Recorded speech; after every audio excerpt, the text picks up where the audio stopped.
বলি, আমি আমার ভাষায় কথাটা এভাবে বলি, এই জমিনটা যদি কাগজ হয় আর আমার নাকটার কপালটা যদি কলম হয়, তাহলে আমি যে গোলাম দৈনিক 5 বার আমার নাক আর কপাল দিয়া জমিন নামক কাগজের উপরে দাসখতের উপরে দৈনিক 5 বার নাক আর কপাল দিয়া সই করে দেই, আল্লাহ আমি তোমার গোলাম আর কারো গোলাম নই, আমি একমাত্র তোমার গোলাম।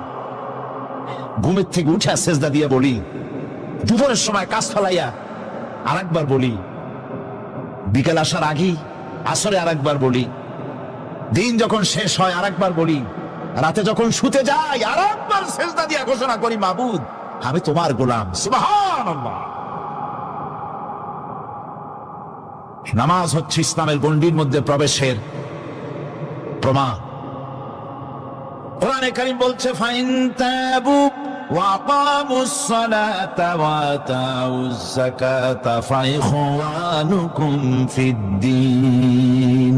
সূরা তওবা এসেছে, তারা যদি তওবা করে আর নামাজ কায়েম করে, যাকাত যদি আদায় করে, তাহলে এখন তোমাদের সে দ্বীনি ভাই, এখন ভাই হয়ে গেল। একটু আগে ছিল কাফের মুশরিক, এখন তোমার দ্বীনি ভাই। দ্বীনের গণ্ডির মধ্যে প্রবেশ করা, কলেমা পড়ার সাথে সাথেই নামাজ। নামাজ হচ্ছে দ্বীনের প্রধান গেট, দ্বীনের প্রধান তোরণ। দ্বীনের মধ্যে প্রবেশ করার জন্য এই গেট দিয়ে প্রবেশ করতে হবে। সুতরাং এই নামাজের এতই গুরুত্ব দেওয়া হয়েছে। ইসলাম যদি ক্ষমতায় আসে, আল্লাহ যেন এনে দেন, জোরে কোন আমিন।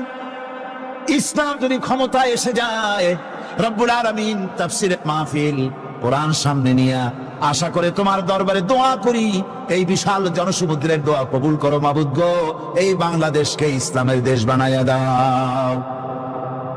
দেশটা যদি ইসলামের হয়ে যায়, আইন যদি আল্লাহর হয়, শাসন যদি সৎ লোকেরা করে, রব্বুল আলামিন কোরআন শরীফে বলেন, তাহলে তারা 4টা কাজ করবে। আল্লাযীনা ইন মাক্কান্নাহুম ফিল আরদ আকামুস সালাতা ওয়া আতাউজ যাকাত ওয়া আমারু বিল মা'রুফি ওয়া নাহাউ আনিল মুনকার। মুমিনরা ক্ষমতা এসে প্রথম যে কাজটা করবে, প্রথমে ক্ষমতা এসেই নামাজ বাধ্যতামূলক করবে। প্রথম কি? ওয়াজ নসিহতে অনুরোধ করা হবে না, বাবাজিরা আল্লাহর রাস্তায় নামাজটা পড়ে না। রেডিও এবং টেলিভিশনের মাধ্যমে রাষ্ট্রপ্রধান আদান করে দিবেন, আজ থেকে বাংলাদেশের 12 কোটি তাওহীদি জনতা, নারী পুরুষ যারা আকেল বালিগ, সকলের জন্য নামাজ বাধ্যতামূলক, নামাজ পড়তেই হবে। এটা অর্ডার। বেলা যখন 1টা বেজে যাবে, বেলা যখন 1টা বাজবে, সমস্ত মসজিদে আজান শুরু হয়ে যাবে। আজানের সাথে সাথে অফিস, আদালত, কল কারখানা, ক্ষেত খামার, শিক্ষাঙ্গন সব ডেডলক হয়ে যাবে। আধা ঘন্টার জন্য বন্ধ হয়ে যাবে। যারা মুসলমান অফিসে, কলেজে, ইউনিভার্সিটিতে, সর্বত্র তারা নামাজের জন্য প্রস্তুতি নেবেন। আধা ঘন্টার ভিতরে নামাজ আর খানা সেরে আবার কলেজ চলবে, বিশ্ববিদ্যালয় চলবে, কল চলবে, কারখানা চলবে, ক্যান্টনমেন্ট চলবে, সেক্রেটারিয়েট চলবে, সব আপন গতিতে চলতে থাকবে। আল্লাহর রহমত, বরকত আকাশ থেকে নাজিল হয়ে যাবে। আর এই অর্ডার যে দেওয়া হবে, নামাজ পড়বেন সেখানে। থানায় যখন আজান হবে, থানায় আজান হয়ে গেছে, থানার স্টাফ, পুলিশ যারা আছে জামাতে খাড়া হয়ে যাবে, ইমামতি করবেন ওসি সাহেব। এসপির অফিসে এসপি সাহেব ইমামতি করবেন, ডিসি সাহেব তার অফিসে ইমামতি করবেন, মন্ত্রী সেক্রেটারিয়েট ইমামতি করবেন, প্রেসিডেন্ট বঙ্গভবন ইমামতি করবেন, বিশ্ববিদ্যালয়ের ভাইস চ্যান্সেলরের ইমামতিতে সে জায়গার মুসলমান ছাত্র ছাত্রী, শিক্ষক শিক্ষয়িত্রী এক জামাতে নামাজ আদায় করবে। এই যদি হয়, চিত্র দেশের অপরাধ থাকবে। থানায় ওসি সাহেব নিজেই যদি জামাতের ইমামতি করেন, এইভাবে নামাজ আদায় করেন, পুলিশদের নিয়ে জামাতে ঘুষ আর খাবে তারা? এসপি সাহেবের অফিসে, ডিসি সাহেবের অফিসে মন্ত্রীরা যদি এভাবে নামাজ কায়েম করে, তাহলে কি অন্যায় অপরাধ কিছু থাকবে সমাজে? থাকবে না। সুতরাং নামাজ বাধ্যতামূলক করে দেওয়া হবে। নামাজ বাধ্যতামূলক, সকলকে নামাজ পড়তে হবে। নামাজ হচ্ছে অপকর্মের প্রতিবন্ধক। নামাজ পড়লে অন্যায় কাজ থেকে বাঁচার পর, অন্যায় থেকে বাঁচাই কিসে? নামাজ। আল্লাহ রাব্বুল আলামিন বলেন, উতলু মা উহিয়া ইলাইকা মিনাল কিতাবি ওয়াকিমিস সালাম ইন্নাস সালাতা তানহা আনিল ফাহশাই ওয়াল মুনকার। হে নবী, এই কিতাব তেলাওয়াত করো, যা তোমার প্রতি অবতীর্ণ করা হয়েছে, এই কিতাব তেলাওয়াত করো আর নামাজকে প্রতিষ্ঠা করো। নিঃসন্দেহে নামাজ মানুষকে পাপাচার থেকে বাঁচায়া দেয়। অশ্লীলতা, পাপাচার থেকে মানুষকে বাঁচায় কে? জোরে চিল্লায় এখন কে? নামাজ। এই নামাজ মানুষকে অন্যায় কাজ থেকে বাঁচায় দেয়। নামাজ যে মানুষকে অন্যায় কাজ থেকে বাঁচায়, কেমনে বাঁচায়? আমরা যে নামাজ পড়ি, এই নামাজে তো আমাদেরকে অন্যায় কাজ থেকে বাঁচাইতে পারে না। নামাজি বহুত মানুষ আছে অন্যায় করে, করে কিনা? কর না, করে না? করে। নামাজি অথচ অন্যায় করে। আর আল্লাহ বলছেন নামাজিকে, নামাজটাকে অশ্লীলতা থেকে ফিরায়। তাহলে কথা কারটা ঠিক? আল্লাহটা। জোরে বলেন, কারটা ঠিক? অবশ্যই আমার আল্লাহর কথা হক। আমি ভুল করতেছি, আমি যেন কোথাও ভুল করতেছি, সামথিং ইজ রং, কোথাও যেন আমরা ভুল করে বসতেছি। সেই ভুলটা কি আমরা আবিষ্কার করতে চেষ্টা করবো ইনশাআল্লাহ। প্রথম যে কথাটা সেটা হচ্ছে যে আমরা যা নামাজে পড়ি আমরা তা বুঝি না। কথা ঠিক কিনা? আমি যদি এখন প্রশ্ন করি সামি আল্লাহু লিমান হামিদা অর্থ কি, কন? ফার্স্ট ডিভিশনে কয়েকটা লেটার নিয়ে ফেল করবেন এরকম লোক আছেন না নাই? সুবহান রাব্বিয়াল আলা অর্থ কি জানি না। সুবহান রাব্বিয়াল আযীমের অর্থ কি জানি না। দোয়ার কুনুত অর্থ কি জানি না। তাশাহুদ অর্থ কি জানি না। সূরা ফাতিহার অর্থ কি জানি না। এমন কি উযুর মধ্যে কয়টা ফরজ তা অনেকের জানা নাই। কথা কি বেশি বললাম না ঠিক বলছি? একজনে জিজ্ঞেস করলো, মিয়া উযুতে কয় ফরজ? কয় হুজুর কি মনে করেন যে বুঝি জানি না? এটা তো সাধারণ ব্যাপার, বলেন না কয় ফরজ? কয় উযুতে তো 17 ফরজ। কি কি? কয় হাত ধোয়া, পা ধোয়া, মুখ ধোয়া, নাক ধোয়া, চোখ ধোয়া, জিহ্বা ধোয়া, মাথা ধোয়া। বলতে বলতে গুনে দেখা গেল প্রায় 19টার মতো বলছে। বলা হলো, মিয়া বললেন আপনি উযুতে ফরজ 17টা, কইলেন আপনি 19টা। কয় হুজুর জানি আরো, বলি না আপনাদের ভয়তে। উযু জানে না, নামাজ জানে না, তাকে এই নামাজ কেমনে ফিরাবে অন্যায় কাজ থেকে? কথা বুঝতে পেরেছেন? নামাজে আল্লাহু আকবার বললাম, এরপরে সানা পড়লাম, তারপরে সূরা ফাতিহা পড়লাম। সূরা ফাতিহার ভেতরে যে সমস্ত কথাগুলি বললাম সেই কথাগুলি বুঝি না, কি বলেছি তাও জানি না। এরপরে সুবহান রাব্বিয়াল আলা বলেছি, সুবহান রাব্বিয়াল আযীম বলেছি, সামি আল্লাহু লিমান হামিদা বলেছি, অর্থ কি জানি না। আল্লাহ তা শুনতে পান, যে ব্যক্তি আল্লাহর প্রশংসা করেন তিনি তা শুনতে পান। নামাজের মধ্যে আইডিয়া দেওয়া হচ্ছে, তুমি যে আল্লাহর জন্য নামাজ পড়তেছো, প্রশংসা করতেছো, এটা এমন নয় যে আল্লাহ পাক দেখছেন না বা শুনতেছেন না। তুমি যা বলতেছো, প্রশংসা করতেছো, আল্লাহ পাক তা শুনতে পাচ্ছেন। সামি আল্লাহু লিমান হামিদা, সুবহান রাব্বিয়াল আলা। আমি মহান সর্বশ্রেষ্ঠ আল্লাহ রাব্বুল আলামিনের পবিত্রতা ঘোষণা করছি, আমি তার প্রশংসা করছি। সূরা ফাতিহার কি আমরা বলি আপনারা ব্যাখ্যা দেখে বুঝে নিয়েন, সেগুলি আমি এখানে বলে বাকি কথা সব শেষ করতে পারবো না। নামাজে কি পড়েন সেটা যদি জানতেন, অবশ্যই আল্লাহ রাব্বুল আলামিনের কথা কার্যকরী হয়ে যেত। ইন্নাস সালাতা তানহা আনিল ফাহশাই ওয়াল মুনকার। নামাজ মানুষকে পাপের কাজ, অশ্লীলতা থেকে ফিরাতে পারে।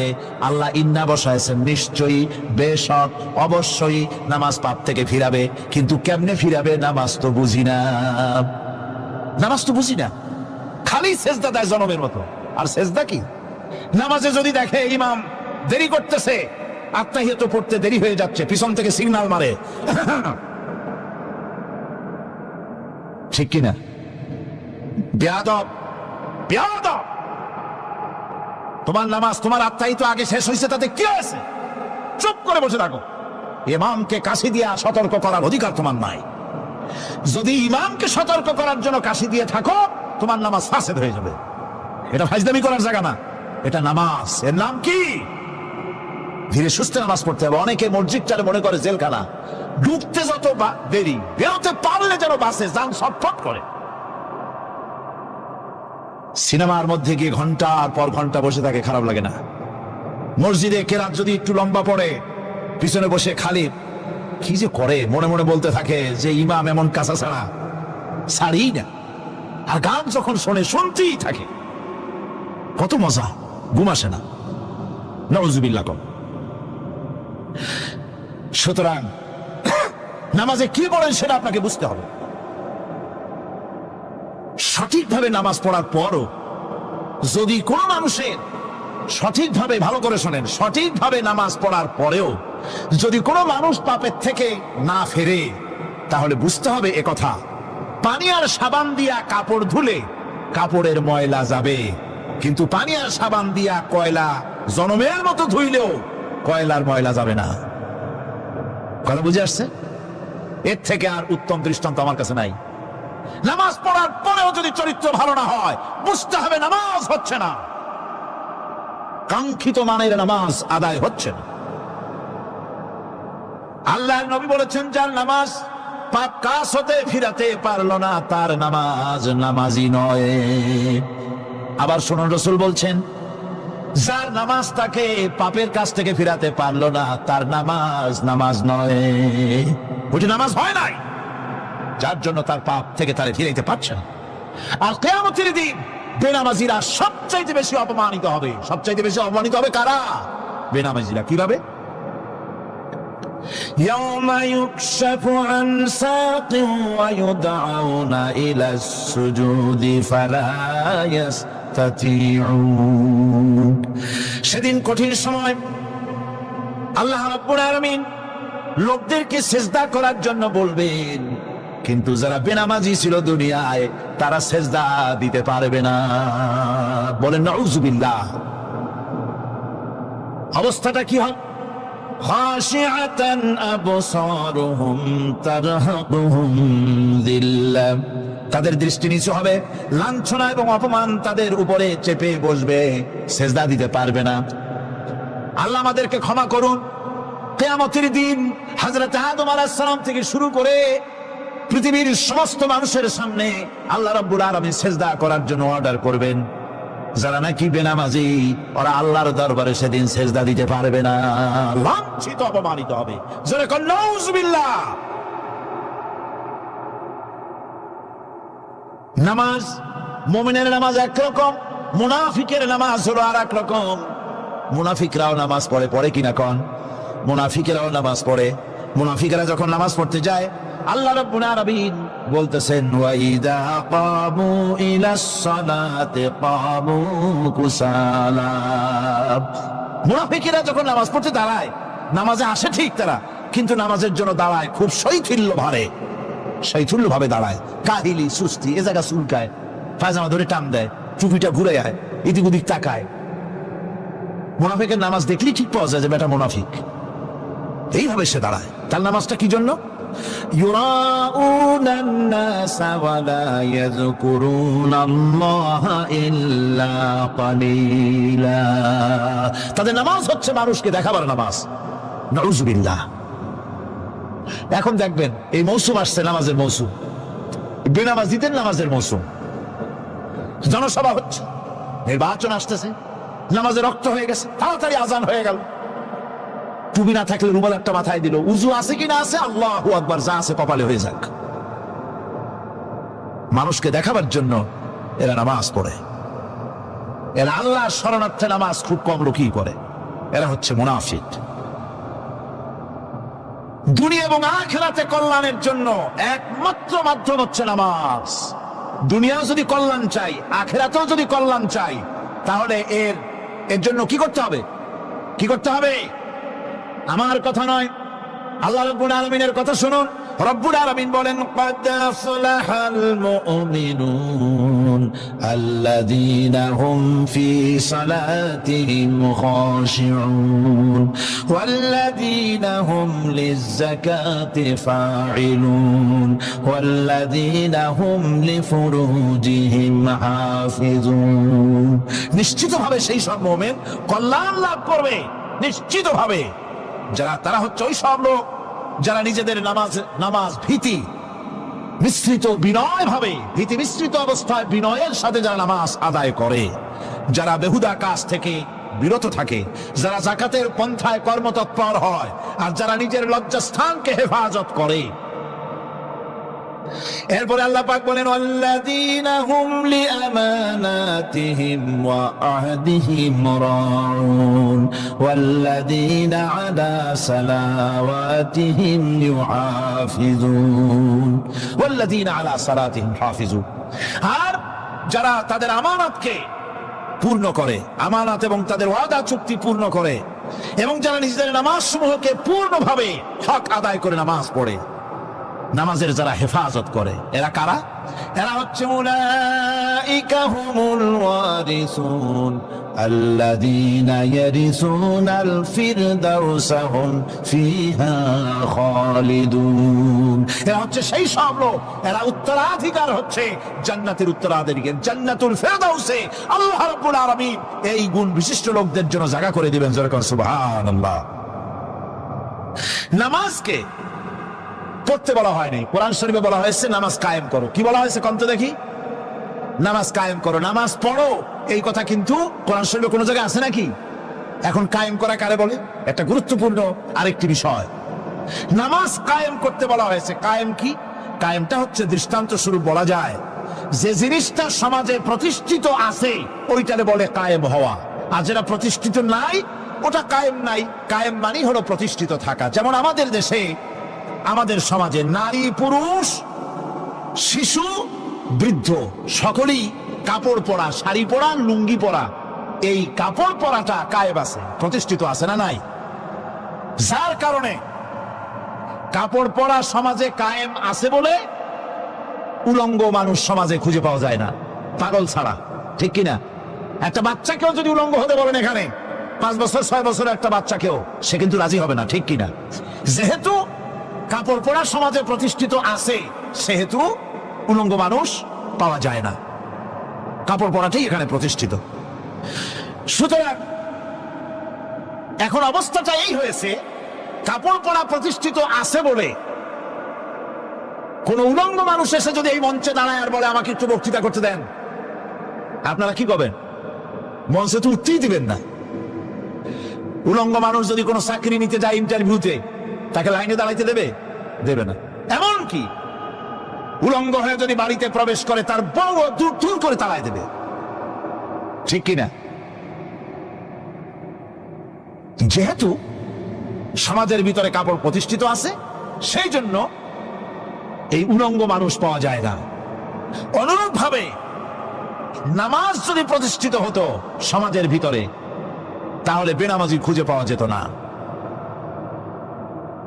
চাকরি করতে গেলে সেখানে নামাজ মানদণ্ড হয়ে যেত, নামাজ পড়ে কিনা তা দেখে নেওয়া হতো, বেনামাজি লোক পাওয়াই যেত না যদি প্রতিষ্ঠিত থাকতো।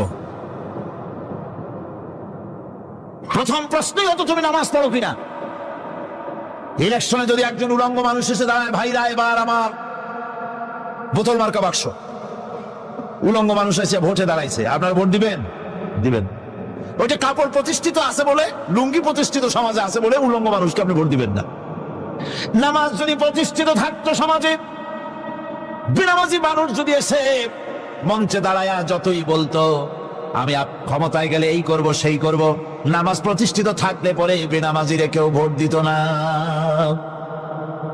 নামাজ যদি প্রতিষ্ঠিত থাকতো তাহলে অফিসের অফিসার তো দূরের কথা, বেনামাজি অফিসের ঝাড়ুদারের চাকরিও তার কিসমতে যুক্ত না, যদি নামাজ প্রতিষ্ঠিত থাকতো।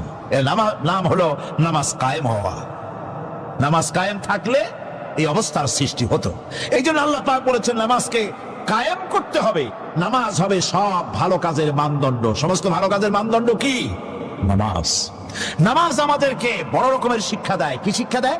নামাজ আমাদের শিখায় ঐক্য আর ভ্রাতৃত্ব, ভ্রাতৃত্বের আর ঐক্যের শিক্ষা দেয়। এক নেতার আনুগত্য করা শিখায়। জামাত যত বড় হোক, ইমাম হবে কয়জন? একজন ইমাম হবে। আর এই ইমাম মানে কি? নেতা। ইমাম মানে কি? নেতা নির্বাচন শিখায় নামাজে। নেতা নির্বাচন কে শিখায়? নামাজ শিখায়। বোঝেন খুব ভালো করে। কিভাবে? মনে করুন চট্টগ্রাম শাহী মসজিদে ইমাম প্রয়োজন। এখন সেই ইমাম নেওয়ার জন্য ইন্টারভিউ কল করা হলো, বিজ্ঞাপন দেওয়া হলো পত্রিকায়, অনেক আলেম আসলেন, ইন্টারভিউ বোর্ডে যারা বসলেন তারা ইন্টারভিউটা কিভাবে নেবেন? যার মাথার চুল লম্বা বেশি তার ইমামতি দেওয়া হবে, যার লুঙ্গিটা পায়ের গিরার তলে তারে দেওয়া হবে, যার মোষটা মুখের মধ্যে গিয়া ঢুকছে, হাসি দিলে বুঝাই যায় না হাসে না কান্দে, তারে দিবে, দাড়িগুলা কামাইছে তারে দেবে, সিগারেট খায় বা অবশ্য চট্টগ্রাম আর সিলেটে সিগারেটের ফতোয়া ভিন্ন রকম।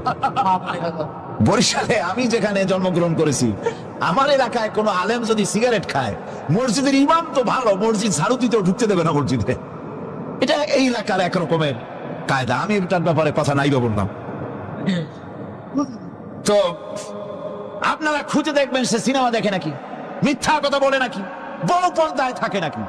এগুলি মাইক্রোস্কোপ যন্ত্র দিয়ে ইমামের মাথা থেকে পা পর্যন্ত দেখবেন কিনা কোন? আচ্ছা এবার কত দেখি, এই ইমাম সাহেব ইমামতি করবে কতজন লোকে? 500, 1000, শাহী মসজিদে ধরেন 5000 লোক হইল, 5000 লোক, 5000 লোকের ইমাম নির্বাচনের সময় পা থেকে শুরু করে মাথা পর্যন্ত দেখেন, এমনকি বউ পর্যন্ত। বৌমনি আনিয়ে দেখেন না, পর্দা থাকে কিনা এইটা আপনারা দেখেন, ঠিক কিনা? এ খবরটা নেন। 5000 লোকের একটা ইমাম বানাতে গিয়ে মাইক্রোস্কোপ যন্ত্র দিয়ে দেখেন মোষ কেমন, দাড়ি কেমন, চুল কেমন, পাও কেমন, হাত কেমন, হাতে নখ লম্বা কিনা, দাঁতে ছাতা কিনা, বউ পর্দায় থাকে কিনা, মিথ্যা কথা কয় কিনা, এত দেখেন। আর যখন নির্বাচন আসে তখন 2.5 থেকে 3 লক্ষ মানুষের জন্য একজন এমপি নির্বাচিত হয়। সেই ইমামকে বাছাই করার জন্য নামাজ পড়ে কিনা, জিনাকার কিনা, মদখোর কিনা, সুদখোর কিনা, ঘুষখোর কিনা, বদমাশ কিনা বাছাই করা হয় না।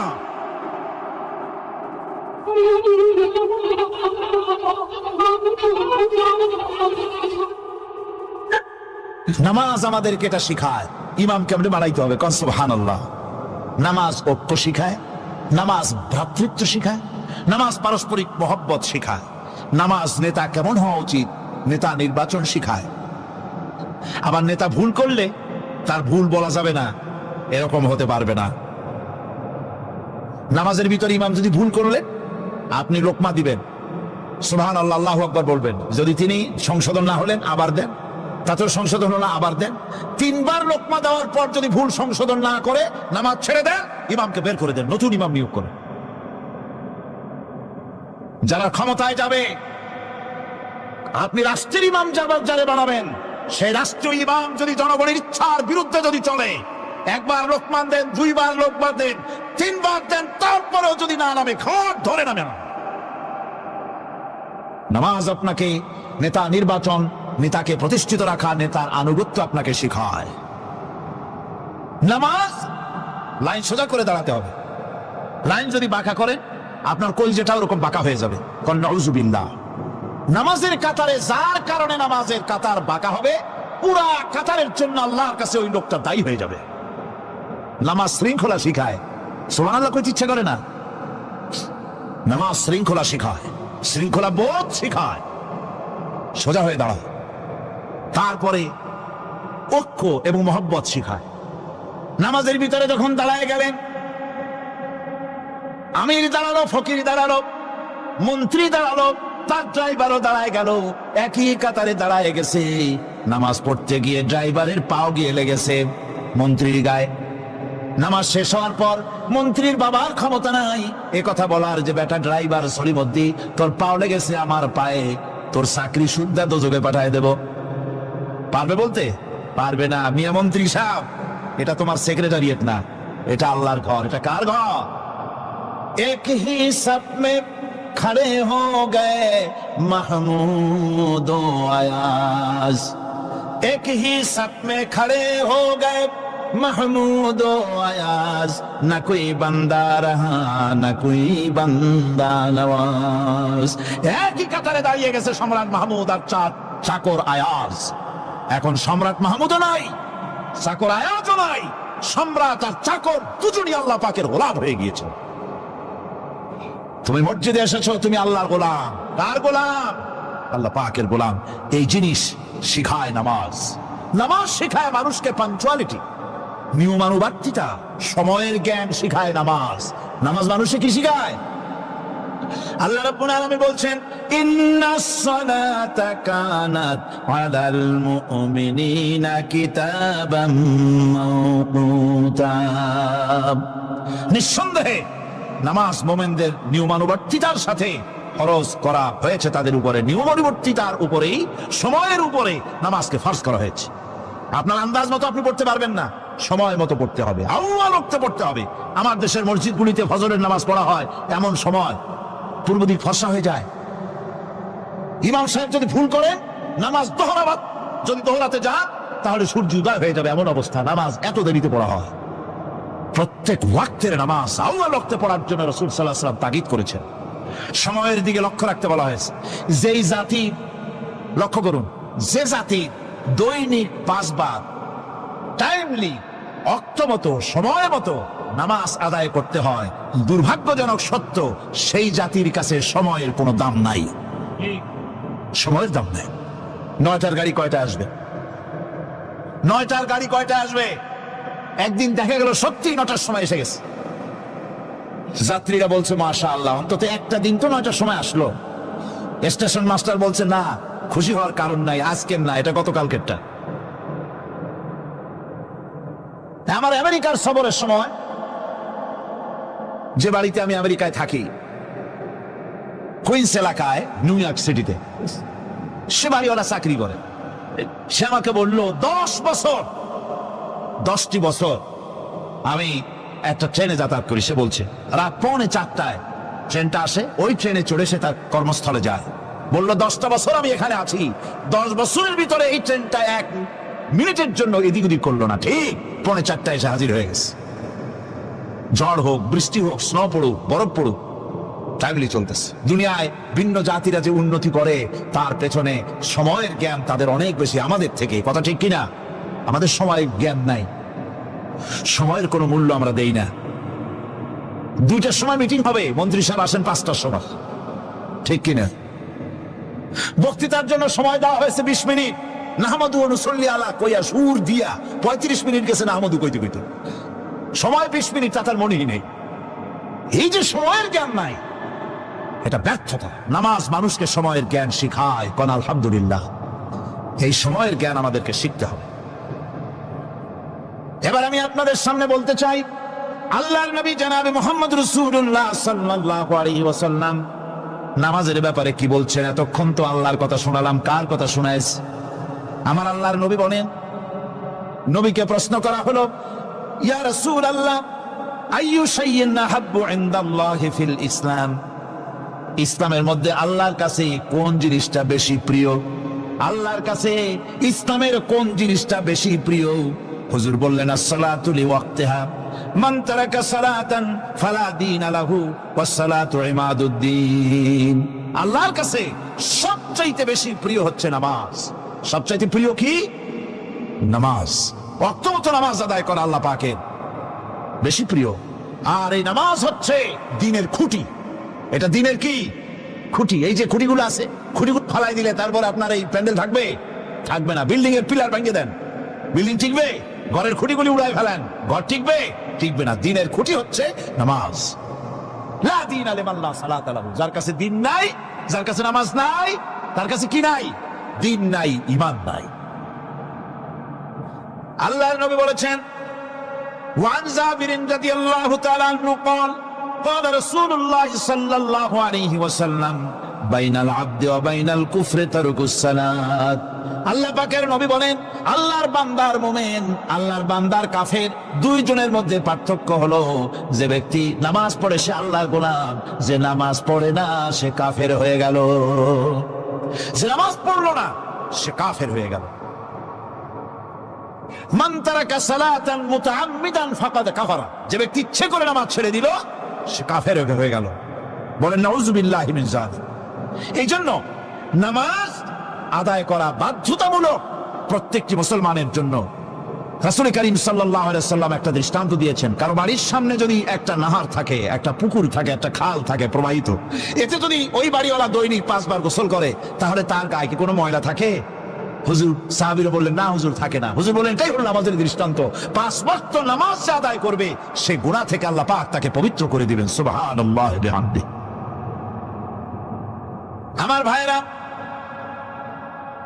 নামাজ পড়লে পরে এক জুমা থেকে আর এক জুমা পর্যন্ত মানুষ যে সমস্ত গুনাহ করে, কবিরা গুনাহগুলি বাদে, শিরক আর কবিরা গুনাহগুলি বাদে যত গুনাহ আছে তার কাফারা হয়ে যায়। নামাজ যে সঠিকভাবে আদায় করবে, এই নামাজটা একটা কঠিন কাজ। নামাজটা কি কাজ? কে বলতেছেন কথা? আল্লাহ পাক। ওয়া ইন্নাহা লাকাবীরাতুন ইল্লা আলাল খাশিঈন। নামাজ একটা ভারী জিনিস, একটা কঠিন জিনিস। কাদের জন্য কঠিন নয়? যারা নাকি আল্লাহ পাককে ভয় করে। আল্লাযীনা ইয়াযুন্নুনা আন্নাহুম মুলাকু রাব্বিহিম ওয়া আন্নাহুম ইলাইহি রাজিউন। যারা নাকি একথা মনের ভিতরে ধারণা করে যে আল্লাহ রাব্বুল আলামিনের দরবারে আমার হাজির হওয়া লাগবে, মোলাকাত করা লাগবে, এই চিন্তা যারা করে তাদের জন্য নামাজ মোটেই কষ্টকর নয়, নামাজ মোটেই তাদের জন্য অসহনীয় নয়, বোঝা নয়, ভার নয়। তারা নামাজ আদায় ঠিকই করবে।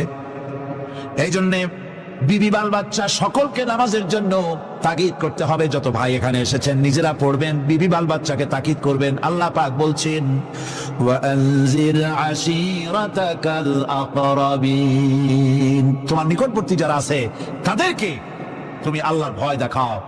নামাজের জন্য তাদেরকে বলো আল্লাহর ভয় তাদের অন্তঃকরণের মধ্যে সৃষ্টি করে দাও। আর এই নামাজ পড়তে হবে জামাতের সাথে। নামাজ পড়তে হবে কিসের সাথে? জামাতের সাথে।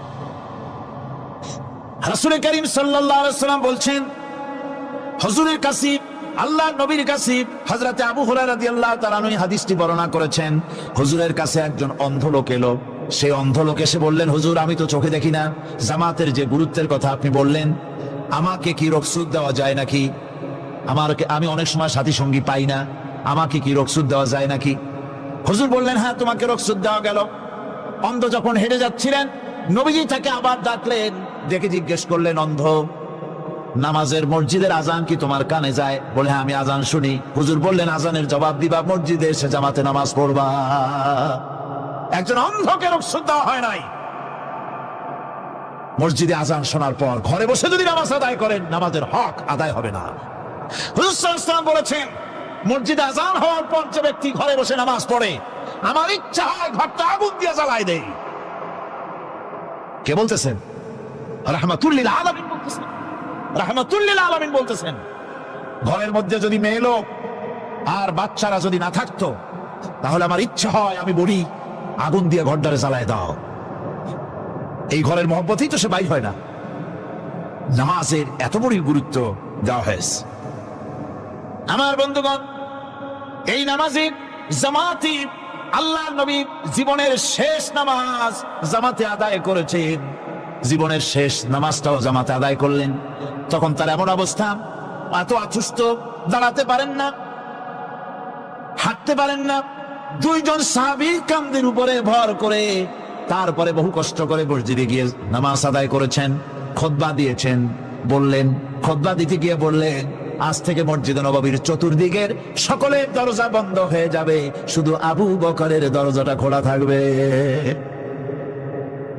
আল্লাহ নবী বললেন, আল্লাহ রাব্বুল আলামিন এই পৃথিবীতে তার এক বান্দাকে জাগতিক সব সম্পদ দিতে চেয়েছিলেন, কিন্তু সে বান্দা সব জাগতিক সম্পদকে উপেক্ষা করে মাবুদের সঙ্গে দেখা করা বেশি জরুরি, বেশি পছন্দ মনে করেছেন। এতটুকুন কথা নবীজি বললেন, কেউ কিছু বুঝলো না। হযরতে আবু বকর রাদিয়াল্লাহু তাআলা আনহু হুজুরের এই কথা শুনে কাঁদতে কাঁদতে তিনি অস্থির হয়ে যাচ্ছেন। সাহাবীরা চিন্তা করলেন, হুজুর কান্না কার কথা বলেছেন, তাতে কান্নার কি আছে? বয়োবৃদ্ধ, জ্ঞানবৃদ্ধ হযরতে আবু বকর রাদিয়াল্লাহু তাআলা আনহু বুঝতে পেরেছেন, এই পৃথিবীর সব সম্পদ তো আল্লাহ হুজুরকেই দিতে চেয়েছিলেন। তিনি সমস্ত সম্পদকে উপেক্ষা করেই তার মাবুদের সঙ্গে দেখা করার জন্য প্রস্তুতি নিয়েছেন। তার মানে হলো আল্লাহ নবীর বিদায় হয়ে যাবেন, আমরা নবী থেকে এতিম হয়ে যাব। নবীজি ঘরের মধ্যে প্রবেশ করলেন, প্রচন্ড জ্বর এলো। এই প্রচন্ড জ্বর নিয়ে তিনি শুয়ে আছেন, কখনো বেহুশ কখনো হুশ। এর মধ্যে সারা জান হয়ে গেল। সাহাবীরা বহুক্ষণ অপেক্ষা করে হযরত আবু বকরের ইমামতিতে নামাজ শুরু করলেন। হুজুরের হুশ এলো। প্রশ্ন করলেন, আয়েশা রে, এখন কোন সময়? হযরত আয়েশা বলেন, ইয়া রাসূলুল্লাহ, মসজিদে নববীতে নামাজ শুরু হয়ে গেছে। সাহাবীরা অনেকক্ষণ অপেক্ষা করে আমার বাবার ইমামতিতে নামাজ পড়তেছে সবাই, কিন্তু সাহাবীরা কেঁদে কেঁদে নামাজের মধ্যে কাঁদতে কাঁদতে অস্থির হয়ে যাচ্ছে। তাদের মনে ধারণা হয়েছে নবীজির পেছনে নামাজ পড়ার কিসমত থেকে তারা মাহরুম হয়ে গেল।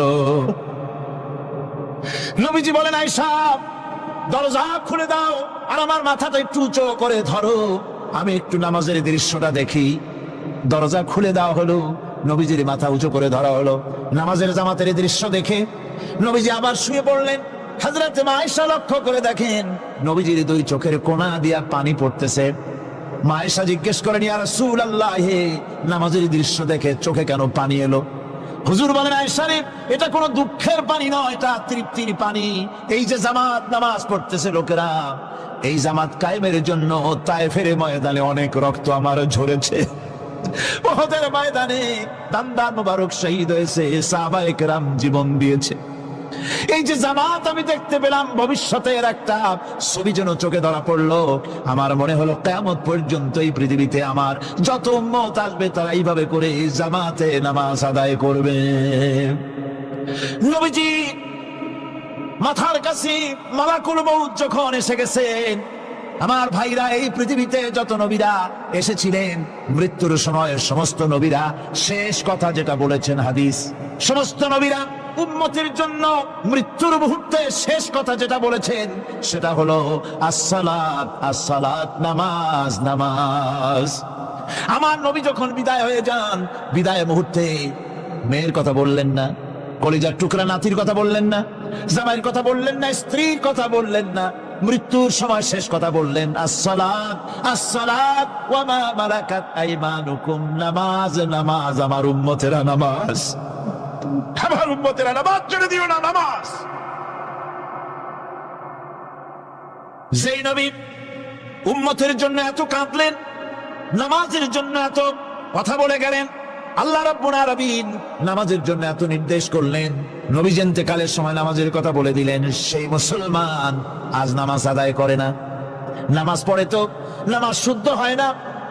হযরত হুযায়ফা রাদিয়াল্লাহু তাআলা আনহু তিনি একবার ইয়েমেন সফর করেছিলেন, এক মসজিদে নামাজ পড়লেন, একজনকে তিনি নামাজ পড়তে দেখলেন, নামাজ পড়তে দেখে তিনি অপেক্ষা করলেন, লোকটার নামাজ হয়ে যাওয়ার পর তিনি প্রশ্ন করলেন, আল্লাহর বান্দা, তুমি কতদিন এরকমের নামাজ পড়তেছো? তিনি বললেন, প্রায় 40 বছর তো হবে আমি এরকম নামাজ পড়তেছি। হযরত হুযায়ফা বলেন, তুমি কি আমারে চেনো? কয়, না, চিনি না। হযরত হুযায়ফা বললেন, আল্লাহর বান্দা শোনো, আমি হচ্ছি আল্লাহর নবী মুহাম্মদুর রাসূলুল্লাহ সাল্লাল্লাহু আলাইহি সাল্লামের সাহাবী হুযায়ফা। ও আল্লাহর বান্দা, তুমি যেভাবে নামাজ পড়েছো এইরকম যদি 40 বছর নামাজ পড়ে থাকো, আল্লাহর কসম করে বলি, নবীজি যে নামাজ শিখাইছেন তোমার সে নামাজ হয় নাই। রাসূলুল্লাহ নামাজ হয় নাই, নামাজ পড়লেই হবে না।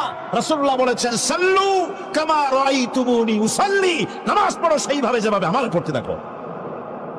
বিশ্বাস করুন ভাইরা, নামাজ যদি না হয়, হরতাল করিয়া, মিছিল করিয়া, বিক্ষোভ করিয়া, যে কোনো আন্দোলন করে ইসলামকে বিজয়ী করা যাবে না যতক্ষণ পর্যন্ত নামাজ সহি না হবে। নামাজ হচ্ছে ফাউন্ডেশন, নামাজ নাই কিচ্ছু নাই। ঠুকঠাক করে দুইটা সেজদা দিয়ে উঠে যাবেন, আপনার ইসলামী আন্দোলনের 4 পয়সার দাম নাই। নামাজ আগে, জিহাদের ময়দানেও নামাজ, যেখানে আছেন ওখানেই নামাজ পড়তে হবে, আর তা পড়তে হবে আদবের সাথে, মুহাব্বতের সাথে। অন্তত এক তাসবিহ পরিমাণ তো বটেই। যদি তা না হয়, রুকুর থেকে দাঁড়ালেন, সেজদায় চলে গেলেন, ওয়াজিব তরক হলো, সো সেজদা দিলেন না, নামাজ ফাসিদ হয়ে গেল, নষ্ট হয়ে গেল নামাজ। এটা পাগলামি না, নামাজ সহিভাবে আদায় করতে হবে। নামাজ থেকে দাঁড়াবেন, রুকুর থেকে দাঁড়ায় গেলেন, বলবেন রব্বানা লাকাল হামদ, কোন রব্বানা লাকাল হামদ হামদান কাসীরান তাইয়িবান মুবারাকান ফীহি। একজন সাহাবী এই দোয়াটা পড়ছিলেন। নামাজ শেষ করে আল্লাহর নবী প্রশ্ন করলেন, নামাজের ভিতরে অতিরিক্ত এই কথাগুলি কে বলেছো? সাহাবী ভয় পেয়ে গেলেন, ভয় ভয় তিনি বললেন, হুজুর আমি বলেছি। হুজুর বললেন, তুমি জানো না আমি নবী, তুমি নবী না, আমি যা দেখি তুমি দেখতে পাও না। তুমি যখন এই দোয়াটা পড়তেছিলে আমি লক্ষ্য করেছিলাম আল্লাহর রহমতে ফেরেশতারা প্রতিযোগিতা করতেছিল তোমার আমল নামায় কে কত বেশি নেকি লিখবে। রুকুতে দাঁড়ায়া এটা পড়বেন, সেজদায় চলে যাবেন, 2 সেজদার মাঝখানে ততক্ষণ বসে থাকবেন যতক্ষণ একটা সেজদার ভিতরে ছিলেন, পড়বেন আল্লাহুম্মা গফিরলি ওয়ারহামনি ওয়াহদিনি ওয়াফিনি ওয়ারযুকনি। নামাজের মধ্যে দোয়া করতেছে, আল্লাহ আমারে ক্ষমা করে দাও। সব দোয়া সব হুজুরে, আমাকে ক্ষমা করো, আমাকে হেদায়েত দাও, আমাকে সুস্থ করো, আমাকে রহম করো, আমাকে রিজিক দাও। সুবহানাল্লাহ। নামাজের ভিতরে দোয়া কবুলের সময়, নামাজের সেজদার ভিতরে দোয়া কবুল হয়। এইভাবে করে রাসূল করিম সাল্লাল্লাহু আলাইহি ওয়াসাল্লামের নামাজটা কেমন হাক্কানি উলামাদের কাছ থেকে জেনে নেবেন। যেহেতু হুজুর বলেছেন সাল্লু কামা রাআইতুমুনি উসাল্লি, নামাজ পড়ো সেইভাবে যেভাবে আমাকে পড়তে দেখো। নামাজের ভিতরে একাগ্রতা লাগবে, ভালোবাসা লাগবে, ভয় লাগবে, মুহাব্বত লাগবে। পরিপূর্ণ সময় নিয়ে শান্তিপূর্ণভাবে নামাজ পড়তে হবে। আর যত তাড়াহুড়া সব হচ্ছে নামাজের মধ্যে, ঠিক কিনা ভাইরা? রাসূল করিম সাল্লাল্লাহু আলাইহি ওয়াসাল্লামের যে নামাজ, হুজুর যেভাবে নামাজ পড়েছেন হাদিসে যা পাওয়া যায়, হাদিসে বুখারীতে সব আছে, দেখে নেবেন, সেইভাবে নামাজটা আদায় করে নেবেন। কিয়ামতের দিন আল্লাহ রাব্বুল আলামিন সর্বপ্রথম বান্দাকে প্রশ্ন করবেন কি? বুখারী শরীফে এসেছে, আন আবি হুরায়রা রাদিয়াল্লাহু তাআলা قال سمعت رسول الله صلى الله عليه وسلم يقول إنما يحاسب به العبد يوم القيامة من عمله صلاته। বুখারী শরীফের হাদিস, আল্লাহ রাব্বুল আলামিনের নবী বলেন, হযরত আবু হুরায়রা হাদিস খানা বর্ণনা করেছেন, তিনি বলেন যে আমি রাসূলের মুখে শুনেছি কিয়ামতের দিন আল্লাহ রাব্বুল আলামিন সর্বপ্রথম তার বান্দার কাছে প্রশ্ন করবেন, বান্দা নামাজ আদায় করেছিলি কিনা? নামাজ সর্বপ্রথম প্রশ্ন। যেরকম সর্বপ্রথম প্রশ্নটা কি? নামাজ। এই নামাজ আপনার বাচ্চাদেরকে যখন 7 বছর বয়স হবে নামাজের হুকুম করবেন। 10 বছরে নামাজ না পড়লে প্রহার করতে বলা হয়েছে। নামাজের জন্য কড়াকড়ি করতে হবে। পুরুষ নারী মেয়েদের মাসের ভিতরে কখনো কখনো তাদের যে সমস্ত মাসলা মাসাইল আছে সেই অনুযায়ী কখনো তাদের ক্ষমা আছে, বাকি তাদের নামাজ পড়তে হবে। আর পুরুষের জন্য পাগল হয়ে যাওয়া, বেহুশ হয়ে যাওয়া ছাড়া নামাজ মাপ নাই, নামাজ পড়তেই হবে। এই যে নামাজ না হলে ঈমান থাকবে না, ঈমান নষ্ট হবে, কিয়ামতে জাহান্নামে যাওয়া লাগবে। এসব কথা শোনার পর আজকের তাফসীরুল কোরআন মাহফিলে আমরা কি ওয়াদা করতে পারি যে আমরা মালাকুল মউত যতক্ষণ পর্যন্ত আমাদের মাথার কাছে না আসবে নামাজ ছেড়ে দেব না? এই ওয়াদা কি করতে পারি? 2 হাত উঁচু করুন, বলেন ইয়া আল্লাহ, আমি তোমার নামে শপথ করছি, যতদিন মালাকুল মউত আমার মাথার কাছে না আসতেছে ততদিন পর্যন্ত ফরজ নামাজ, ফরজ রোজা ছেড়ে দেব না। ইয়া আল্লাহ, মৃত্যু পর্যন্ত আমার এই ওয়াদা পালনের তৌফিক আমাকে দান করো, আমিন। আল্লাহ পাক আমাদের এই ওয়াদা মঞ্জুর করুন, জোরে কোন আমিন। আলোচনার শেষ পর্যায়ে এখন আমরা মুনাজাতের দিকে যাব। দাঁড়ানো ভাইয়েরা সবাই বসেন, মুনাজাতের শরীক হন। আল্লাহ রাব্বুল আলামিন নামাজের জন্য আমাদেরকে দোয়া শিখাই দিয়েছেন, কোন সুবহানাল্লাহ। কে শিখাইছেন দোয়া? আল্লাহ পাক দোয়া শিখালেন, রব্বি জাআলনি মুকিমাস সালাতি ওয়া মিন যুররিয়াতি রব্বানা ওয়া তাকাব্বাল দুআ। আয় আল্লাহ, আমারে আমার বিবি বাল বাচ্চারে নামাজের উপরে প্রতিষ্ঠিত করো। আল্লাহ তুমি দয়া করে দোয়া কবুল করো, জোরে কোন আমিন। আল্লাহ রাব্বুল আলামিনের বাণী, ফাইন্না মাআল উসরি ইউসরান, ইন্না মাআল উসরি ইউসরা। আল্লাহ পাক বলেন, জেনে রাখো, দুঃখ এবং কষ্টের সাথে রয়েছে সুযোগ আর সুবিধা, আর অসচ্ছলতার সাথে রয়েছে উদার সচ্ছলতা, জোরে কোন সুবহানাল্লাহ। কাজে ভয় পাওয়ার কারণ নাই, হতাশ হওয়ার কারণ নাই। মন আশায় বুক বেঁধে রাখো। গুনাহ করেছো, হতাশ হয়ো না। যুবকদের গুনাহ করা স্বাভাবিক। ইউনিভার্সিটির ছাত্র, কলেজের ছাত্র, প্রফেসর, শিক্ষক, অফিসার ঘুষ খেয়েছেন, জিনা করা হয়েছে, মদ খাওয়া হয়েছে, মিথ্যা কথা বলা হয়েছে, যাই কিছু করেন না কেন ভয় পাওয়ার কারণ নাই, নিরাশ হওয়ার কোনো দরকার নাই। আল্লাহ পাক ডেকে বলেছেন, কুল ইয়া ইবাদিয়াল্লাযীনা সারাফু আলা আনফুসিহিম লা তাকনাতু মির রাহমাতিল্লাহ। আরে আমার আল্লাহর মতো এত ভালো আর কেউ আছে? এত দরদ আর কারো আছে? আমার আল্লাহ বলেন, ও নবী আপনি শুনায় দেন, হে আল্লাহর বান্দারা, তোমরা যারা নিজেদের উপরে বাড়াবাড়ি করেছো, নিজেদের উপরে জুলুম করেছো, অত্যাচার করেছো, আমি আল্লাহর রহমত থেকে নিরাশ হয়ে যেও না। মানুষ যদি অপরাধ করে, বাপের সাথে অপরাধ করেছে, মায়ের সাথে অপরাধ করেছে, মা বাবা সন্তানের চাইতে এত বড় কল্যাণকামী তো আর কেউ নাই, কিন্তু মা বাবা কোনোদিন বলে না আয় আমার ছেলে তোরে মাফ করে দেই, এরকম বলে নাকি? মন চায় ছেলে যদি মাফ চাইতো, খুশি হয়ে মাফ করে দিতাম, কিন্তু কেন যে আসে না, ডাকে না যে আয় মাফ করে দেই। মা বাবা আপনাকে এত ভালোবাসে, সেই মা বাপও আপনাকে বলে না যে আয় মাফ করে দেই।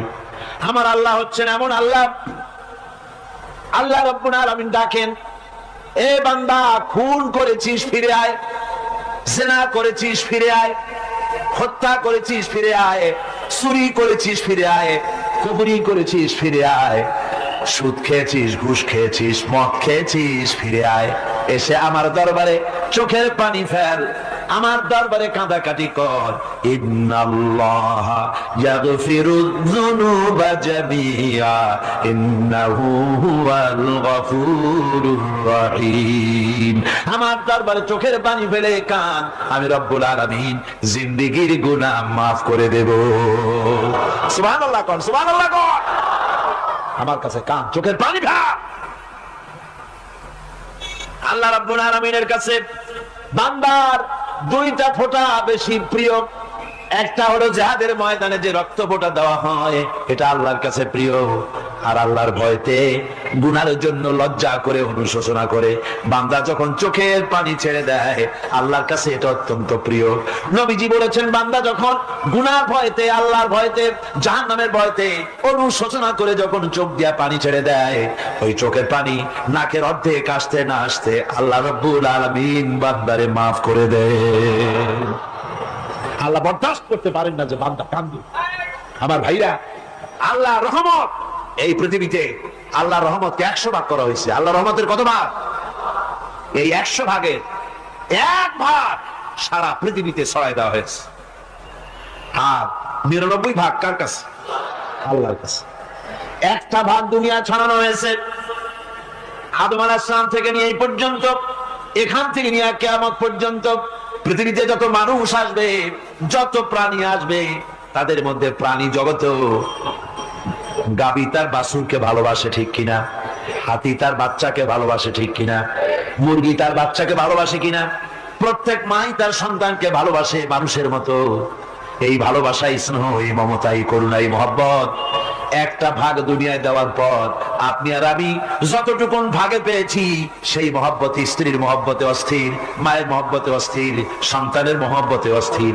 এখন চিন্তা করেন, একটা ভাগ সারা পৃথিবীতে বিতরণ করার পর যেটুক পেয়েছি, তাতে যদি এত মহব্বত হয়, তাহলে এর 99 ভাগ মহব্বত যে আল্লাহর কাছে জমা আছে, এই বান্দার জন্য তার কত মহব্বত, এই বান্দার জন্য কত করুণা, কত মহব্বত, কত দয়া তার।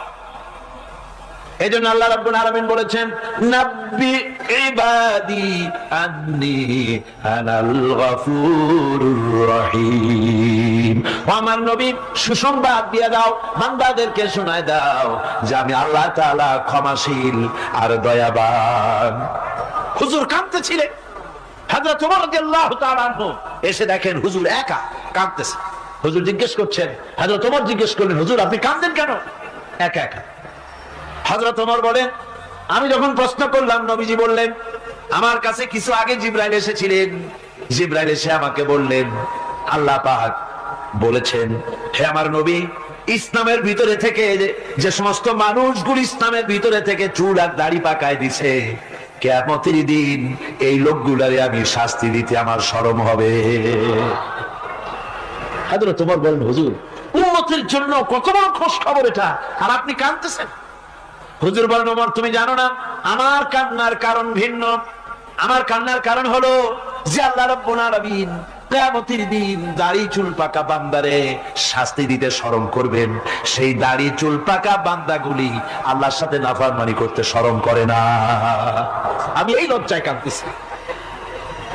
ভাইরা, হুজুর আল্লাহ পাক বলে, আমার নবী, রাতের আধারে যখন একটা বুড়া আমার দরবারে হাত উঁচু করে, একটা বুড়া মানুষ রাতে আধারে যখন আমার দরবারে হাত উঁচু করে আর যখন বলতে থাকে রব্বুল আলামিন, আমার পেছনের জীবনটা বড় খারাপ করেছি, এমন কোন কাজ জীবনে করি নাই যা তোমার কাছে কিছু দাবি করতে পারি, সব রকমের নাফরমানি করেছি, আজ আমি বুড়া হয়ে গেছি, কামাই করতে পারি না, ছেলে আমাকে চোখে দেখতে পারে না, পুত্রবধূ আমাকে ঘরে জায়গা দেয় না, আমার স্ত্রী আমাকে দেখতে পারে না, রোজগার করতে পারি না, হাঁটতে পারি না, চলতে পারি না, সবার কাছে আমি তিতা হয়ে গেছি, আমি দাঁড়াতে পারি না, কোমরে ব্যথা পাই, হাঁটুতে ব্যথা পাই, চলতে পারি না, কানে শুনতে পাই না, চোখে দেখতে পারি না, আর তোমার কাছে কিছু চাইয়া নেব এমন ভালো কাজও করি নাই।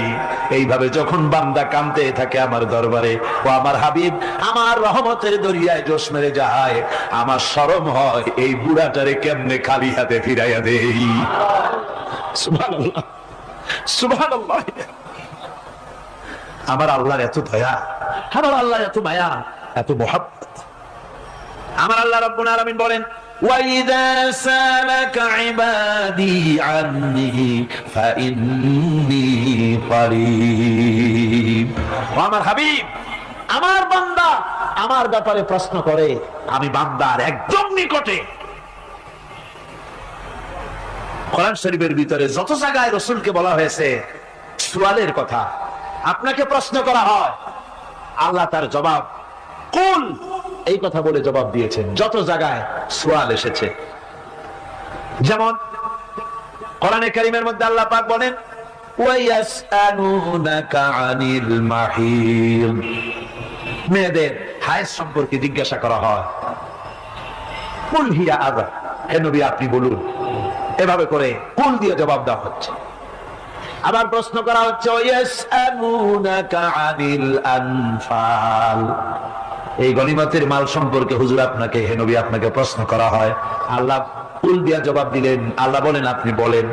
ওয়ায়াসআলুনাকা আনিল খামরি ওয়াল মাইসির, আল্লাহ পাক বলেন নবী আপনারে প্রশ্ন করা হয়, কুল ফীহিমা ইসমুন কাবীর, আল্লাহ কুল দিয়া বললেন তুমি বলো। আবার বলা হলো, ওয়ায়াসআলুনাকা আনিল আহিল্লা কুল হিয়া মাওয়াকিতু লিন্নাস, ও নবী আপনাকে প্রশ্ন করা হয় চাঁদের ক্রমবর্ধমান এবং ক্রমহ্রাস, এই যে বাড়ে আর কমে, পূর্ণিমা হয় অমাবস্যা হয়, কেন হয় আপনি বলুন। কুল, আপনি বলেন এটা আমি অর্থ এবং সময়, বছর আর দিন গণনা করার জন্য পৃথিবীবাসীদের জন্য বিনা পয়সায় একটা ক্যালেন্ডার বানাইয়া আকাশে ঝুলাই রেখেছি। এভাবে যত জায়গায় এসেছে আপনাকে প্রশ্ন করা হয়, তত জায়গায় আল্লাহ জবাব দিয়েছেন কুল আপনি বলেন। গোটা কোরআন শরীফের ভিতরে এই একটি মাত্র জায়গা যেখানে বলা হয়েছে আপনাকে প্রশ্ন করা হয়, আল্লাহ এখানে বলতে পারতেন কুল আপনি বলেন, আল্লাহ তোমাদের নিকটবর্তী, এভাবে জবাব হয় নাই।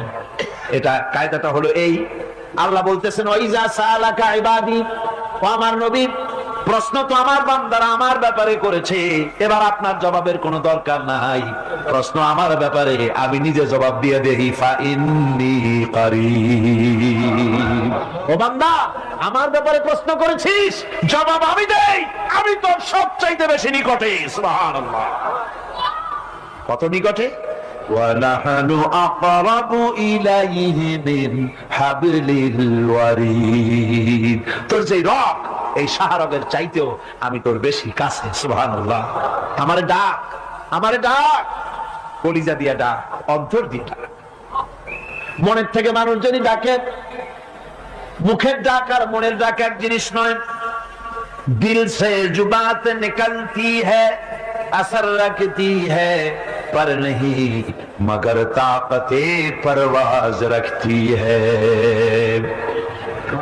দিল থেকে যে কথা বেরোয় তা প্রভাব বিস্তার করে ডানায়, কিন্তু ওড়ার ক্ষমতা রাখে। মনের কথাই ভিন্ন। মন থেকে, দিল থেকে, কলিজা থেকে, অন্তরের গভীর কন্দর থেকে মুহাব্বতের সাথে কেউ যদি একবার বলে আল্লাহ, বলেন আল্লাহ, আল্লাহ, আল্লাহ। আল্লাহ রাব্বুল আলামিন বলেন অন্তরের অন্তঃস্থল থেকে একটি বার যদি বান্দা বলেন আল্লাহ আল্লাহ, বলেন 70 বার সাড়া দিয়া জিজ্ঞেস করি, বান্দা কি চাও, আমি তোমার কাছে আসি। সুবহানাল্লাহ, আমি তোর একদম কাছে, কি চাস বল, বল আমার কাছে। এমন দয়াবান, এমন মেহেরবান, এমন আল্লাহ আমাদের।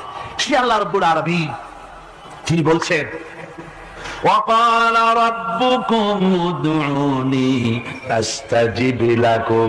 তোমাদের রব বলেছেন আমারে ডাকো, আমি আল্লাহ ডাকের সাড়া দিয়া দেব। সুবহানাল্লাহ। কারে ডাকতে হবে? কারে ডাকতে হবে? এই বিশাল জনসমুদ্র একদিকে চিল্লায় কোন কারে ডাকতে হবে? কোন পীর সাহেবকে নয়, আল্লাহর কসম কোন খাজা বাবাকে নয়, ডাকতে হবে কারে? চিল্লায় কোন কারে? وَقَالَ رَبُّكُمْ ادْعُونِي। তোমার রব তোমাকে বলতেছে আমারে ডাকো, আস্তাজিব লাকুম, আমারে ডাকবে আমি সাড়া দিয়ে দেব। সুবহানাল্লাহ। আল্লাহকে ডাকেন, কি চাই আপনার বলেন, কি চাই? আল্লাহর কাছে চান, আল্লাহ দিয়ে দিবেন। দেওয়ার জায়গা আল্লাহর কাছে চাইবেন, আল্লাহ দিবেন। দেওয়ার জায়গা, চাওয়ার জায়গা হলো সেজদায় পড়ে যাবেন। আমার ভাইয়েরা, জায়গাটা চিনাই দিলাম। মাজারে যাওয়া লাগবে না, কবরে যাওয়া লাগবে না। 2 রাকাত নামাজ পড়ে সেজদায় পড়ে গিয়া যত বিপদ আছে, মুসিবত আছে, সেজদার মধ্যে চোখের পানি ছেড়ে দেন আর কেন্দে কেন্দে জীবনের কথা বলেন। আল্লাহ রাব্বুল আলামিন আপনার আওয়াজ শুনবেন আর দোয়া কবুল করে নিবেন। কাঁদতে হবে আল্লাহর কাছে। কার কাছে? আল্লাহর কাছে। সুম্মা ইস্তাগফিরুল্লাহ, আর এরপরে সে যদি আমি আল্লাহর কাছে ক্ষমা চাই, ইয়াজিদিল্লাহ গফুরার রহিমা, সে আমি আল্লাহকে গফুর এবং রহিম হিসাবে পাবে। সুবহানাল্লাহ। আল্লাহকে গফুর এবং রহিম হিসাবে পাওয়া যাবে। সব আল্লাহকে বলতে হবে, গুনাহ মাফ চাইতে হবে। এই জন্য হুজুর সাল্লাল্লাহু আলাইহি ওয়াসাল্লাম দৈনিক 100 বার তওবা করতেন। কোন হাদিসে আছে 70 বার, কোন হাদিসে আছে 100 বার তওবা করতেন। নামাজের পরে তো প্রত্যেক নামাজেই পড়তেন হুজুর, সালাম ফিরাতেন আর সাথে সাথে বলতেন আল্লাহু আকবার, আস্তাগফিরুল্লাহ, আস্তাগফিরুল্লাহ, আস্তাগফিরুল্লাহ। মনে থাকবে আপনাদের? মনে থাকবে? সালাম ফিরাইয়া কি বলবেন? না, সালাম ফিরাবার সাথে সাথে বলবেন আল্লাহু আকবার, তারপরে পড়বেন আস্তাগফিরুল্লাহ, আস্তাগফিরুল্লাহ, আস্তাগফিরুল্লাহ। তওবা করবেন, আল্লাহর কাছে সবসময় গুনাহ মাফ চাইতে থাকবেন, বিরত থাকবেন। আল্লাহকে পাওয়া যাবে, তাকে রহিম হিসেবে পাওয়া যাবে। সুতরাং ঈমান বিল্লাহ, আল্লাহর প্রতি ঈমান আনলে পরে 4 নম্বরে যে উপকারটা হবে সেটা হলো হতাশায় ভুগবে না, নিরাশায় ভুগবে না, আশায় বুক বেঁধে উঠবে, ঈমান মজবুত হবে, আল্লাহর কাছে মানুষ বিনয়ী হয়ে যাবে। এবার 5 নম্বরের উপকার আমি বলছিলাম, ঈমান বিল্লাহ, আল্লাহর প্রতি ঈমান আনলে পরে অসংখ্য উপকার হয়, অসংখ্য বৈশিষ্ট্যের আছে। এর 6টা উপকারের কথা আমি বলবো। কয়টা? অসংখ্য উপকারের ভিতরে প্রধান 6টি উপকারের কথা বলবো। এর বললাম কয়টা? 7টা বলছি। এবার বলো 5ম উপকারের কথা। আল্লাহর প্রতি আপনি পূর্ব পশ্চিমে কতবার মুখ ঘুরালেন, এটাই কিন্তু আপনার আসল সৎ কাজ নয়। আসল সৎ কাজ হলো আল্লাহর প্রতি ঈমান আনা। এই ঈমানের ব্যাপারে 3টা দিন আমরা পার করে দিলাম, এখনো কথা শেষ হয় নাই। আল্লাহর প্রতি ঈমান আনলে পরে যে উপকারটা হবে 5 নম্বরে, সেটা হলো কঠোর এবং কঠিন বিপদের ভিতরে বান্দার ভিতরে অবিচলতা এবং ধৈর্যের সৃষ্টি হয়ে যাবে। আলহামদুলিল্লাহ। কঠিন বিপদ মুসিবত আসলে পরে সে অবিচল থাকবে। সারা দুনিয়ার বিপদ আপদ, শত্রুতা, দুঃখ, কষ্ট, মুসিবত, জুলুম, নির্যাতন সবকিছু পাহাড়ের মতো উঁচু হয়ে তাকে ঘিরে ফেলবে, কিন্তু তাকে এক চুলও নাড়াতে পারবে না। আলহামদুলিল্লাহ। সারা পৃথিবী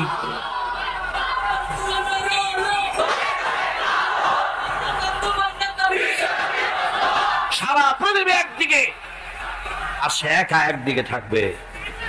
বিরোধিতা তো হবেই, বিপদ তো আসবেই। কবি বলতেছেন, সাথে যা কার হ্যাঁ अज़ल से ता इमरोज सते जा का रहा है अज़ल से ता इमरोज चरागे मुस्तफा भी से शरारे बुलहबीस। সে আরমান কাল থেকে শুরু করে মুস্তাফা সাল্লাল্লাহু আলাইহি ওয়াসাল্লামের দীপ শিখার সাথে আবু জাহেল, আবু লাহাবের অগ্নিস্ফুলিঙ্গের টক্কর লেগেই আছে। রাসূলুল্লাহ আল্লাহর দেওয়া এই বিধান, এই দ্বীনের বাতিটা টিম টিম করে জ্বলেছে। আর গোর্কি টর্নেডো হাজার হাজার মাইল বেগে, হ্যারিকেন এসেছে, গোর্কি এসেছে, টর্নেডো এসেছে, টাইফুন এসেছে, কিন্তু এই আলো নিবাইতে পারে নাই। সুবহানাল্লাহ, এই আলো নিবাতে পারে নাই। এই শত্রুতা চিরকালের, নিবাতে পারবে না। কারণ হচ্ছে আল্লাহ রাব্বুল আলামিন বলেছেন, ইউরিদুনা লিইউতফিউ নূরাল্লাহি বিআফওয়াহিহিম ওয়াল্লাহু মুতিম্মু নূরিহি ওয়ালাউ কারিহাল কাফিরুন। ওরা চায় মুখের ফু দিয়ে আমার আলোকে নিভিয়ে দেবে, কিন্তু আমি আমার আলোকে পূর্ণতা দান করব, তাতে কাফের বেঈমানদের কলিজায় যত জ্বালা যন্ত্রণা হোক আমার দ্বীন কেউ মিটাই দিতে পারবে না। সুবহানাল্লাহ। সুতরাং বিপদে অবিচলতা আসবে, সটল হবে, মজবুত হবে। কোরআনে কারীম বলতেছে, ওয়া কাযালিকা জাআলনা লিকুল্লি নাবিয়্যিন আদুওয়াম মিনাল মুজরিমিন। এই পৃথিবীতে এমনি করে আমি সকল নবীদের শত্রু বানিয়েছি, সব পাপিষ্ঠ অপরাধীদেরকে। নবীদের সাথে বিরোধিতা করেছে কারা? পাপিষ্ঠরা, অপরাধীরা। আজও খুঁজে দেখেন, আজও ইসলামী আন্দোলনের বিরোধিতা যারা করে সবগুলি কি পাপিষ্ঠ? সত্য কি রাখ? ইসলামী আন্দোলনের বিরোধিতা যারা করে হিসাব করে চোখ দিয়ে তাকায় দেখেন, খুঁজে দেখেন তাদের নামগুলি। মদখোর, জিনাকার, বদমাশ, চোর, হাইজাকার, বেনামাজি, লুটেরা, মিথ্যাবাদী, সবচাইতে সমাজের নিকৃষ্ট লোকগুলি ইসলামের বিরুদ্ধে।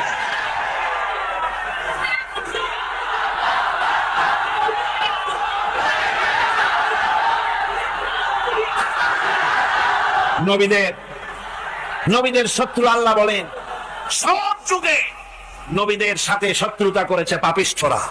আল্লাহর কথা, কার কথা? সকল যুগে নবীদের সাথে শত্রুতা করেছে পাপিষ্ঠরা, নিকৃষ্ট ধরনের অপরাধীরা। সুতরাং নবী রাসূলদের অবস্থা যখন এই, তখন দ্বীনের দাওয়াত যারাই দেবে তাদের কিসমত এরকম হবেই। এই বাধার মোকাবেলা তাদেরও করতে হবে। এই যে বাধাটা আসে, এই যে মারে, অপরাধ কি? এই যে তারা চোর বা ডাকাত যাদের মারা হয়, আল্লাহ রাব্বুল আলামিন বলেন অপরাধ হলো, ওয়া মা নাকামু মিনহুম ইল্লা আইয়ুমিনু বিল্লাহিল আজিজিল হামিদ। অপরাধ হচ্ছে ঈমানদার লোকদের উপর নির্যাতন চালিয়েছে, অন্য কোনো কারণে নয়। কারণ একটাই, তারা আল্লাহর জমিনে আল্লাহর দ্বীন প্রতিষ্ঠা করতে চেয়েছে, আর কোনো অপরাধ না। জমিন আল্লাহর, জমিন কার? এই বিশাল জনসমুদ্র গর্জে উঠুন এক চোখে, বলুন জমিন কার? আইন চলবে কার? এখানেই সংঘর্ষ বেঁধেছে আবহমান কাল ধরে। মানুষ অত্যাচারিত হয়েছে, সাহাবায়ে কেরাম অত্যাচারিত হয়েছেন। বুখারী শরীফের হাদিসে এসেছে, রাসূল করিম সাল্লাল্লাহু আলাইহি ওয়াসাল্লামের কাছে হযরতে খাব্বাব গিয়ে উপস্থিত হয়েছিলেন। হযরতে খাব্বাব বলেন, হাদিসটা এভাবে লেখা হয়েছে বুখারীতে, ওয়ান খাব্বাব বিন আল-আরিদ রাদিয়াল্লাহু তাআলা আনহু قال شكونا إلى رسول الله صلى الله عليه وسلم وهو متوسد بردة له في ظل الكعبة।